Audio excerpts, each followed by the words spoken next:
एक समय की बात है। रामनगर में विवेक नाम का एक युवा रहता था। विवेक प्रतिभाशाली तो था, पर उसका सबसे बड़ा शत्रु था अधीरता। वह उत्साह से कोई भी काम शुरू करता, पर जैसे ही उसे थोड़ी सी भी असफलता मिलती, निराशा उसे घेर लेती और वह बीच में ही सब छोड़ देता था। अपने एक बड़े प्रोजेक्ट में बुरी तरह विफल होने के बाद विवेक पूरी तरह से टूट गया। मन की गहरी अशांति में वह जंगल में रहने वाले एक महात्मा साधु की कुटिया तक पहुंचा। विवेक ने साधु के चरणों में गिरकर अपने मन की पीड़ा व्यक्त की। गुरुदेव, मैं जल्दी हार मान लेता हूं। मुझे लगता है कि मैं भाग्यहीन हूं। क्या मुझे कभी सफलता मिल पाएगी? साधु ने प्रेम से विवेक को उठाया। उनके चेहरे पर गहन शांति थी। उन्होंने कहा, पुत्र, निराशा को त्याग दो। मैं तुम्हें 3 साधारण उदाहरण देता हूं जो तुम्हें समझाएंगे कि सफलता वास्तव में क्या है। साधु ने कुटिया की दीवार की ओर इशारा किया, जहां एक छोटी चींटी दीवार पर चढ़ने की कोशिश कर रही थी। साधु ने कहा, देखो उस नन्ही चींटी को। वह दीवार पर चढ़ने की कोशिश करती है और थोड़ी दूर जाकर फिसल जाती है। वह फिर कोशिश करती है, थोड़ी ऊपर पहुंचती है और फिर गिर जाती है। ऐसा वह बार बार करती है, 10 बार, 20 बार। विवेक चुपचाप देखता रहा। कुछ ही देर में वह चींटी अंततः अपने चोटी तक पहुंच गई। साधु ने कहा, क्या तुमने देखा बेटा? उस चींटी को पता है कि वह एक ही बार में चोटी तक नहीं पहुंच सकती।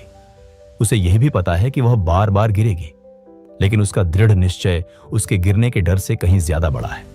वह हर बार गिरकर यह नहीं सोचती कि मैं असफल हो गई, बल्कि सोचती है कि अगली बार मुझे कहां मजबूती से पकड़ना है।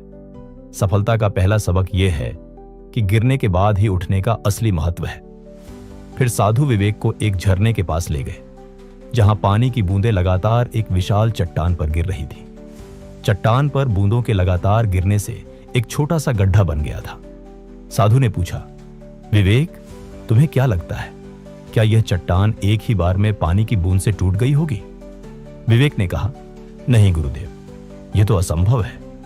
यह तो हजारों लाखों बार पानी की बूंदों के लगातार गिरने से हुआ होगा। साधु ने सिर हिलाया।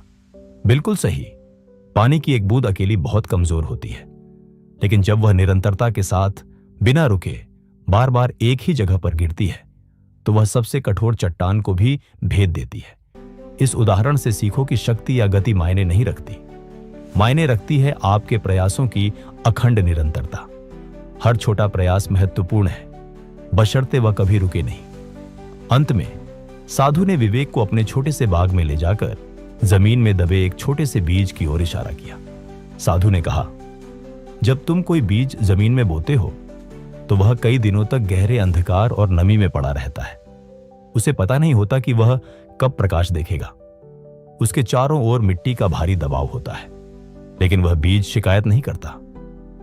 उन्होंने समझाया, वह अंधकार में ही चुपचाप अपने अंदर ताकत जुटाता रहता है। वह अपनी जड़ें बनाता है।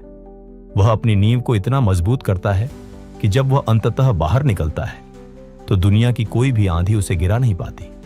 सफलता का तीसरा सबक यह है कि जब तुम्हें लग रहा हो कि तुम अंधकार में हो और कोई परिणाम नहीं मिल रहा है, तो समझ लो कि तुम बाहर निकलने के लिए अंदर ही अंदर अपनी नींव और अपनी जड़ें मजबूत कर रहे हो।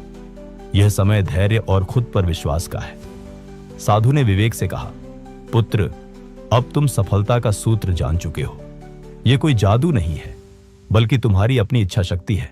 दोस्तों, सफलता कोई भाग्य या संयोग नहीं है, बल्कि यह दृढ़ संकल्प, निरंतर प्रयास और धैर्य का अटूट मेल है। किसी भी असफलता से घबराओ मत, बस रुकने से मना कर दो।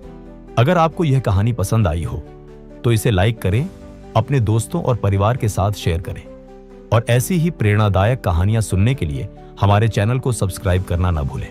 धन्यवाद।